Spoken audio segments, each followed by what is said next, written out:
हाय I सहल जाणार आहे आमची. गुरुजींनी 100 रुपये भरायला लावले. अजिंठा वेरूळला चालल्या. मला बी जायचं आहे. सांग प्रश्न काय तू भी मलाच दाडाला देतोस त्यांच्या. विचारते नंतर. का पुस्तक हातात घेऊन माहितीये का अभ्यासाच्या नावानं कायम बोंबा बोंब चालल्यात सहलीला. पैसे काय झाडाला लागतात काय तिकडे राबा जाऊ म्हणजे कळतंय.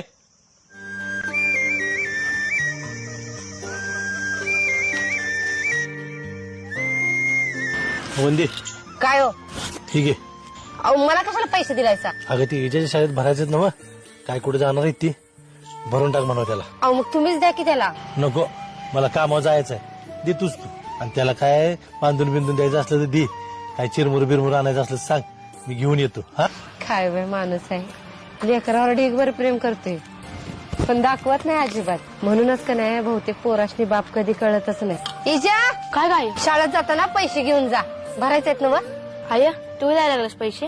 मला माहित होतं तुझं लय प्रेम आहे माझ्यावर. हेच गोड पेंड खाते.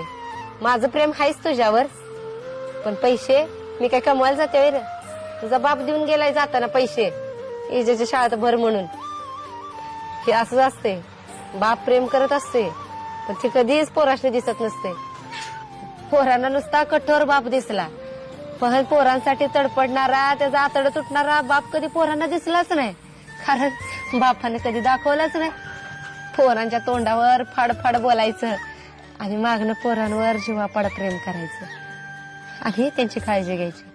हेच असतंय बापाचं आतड.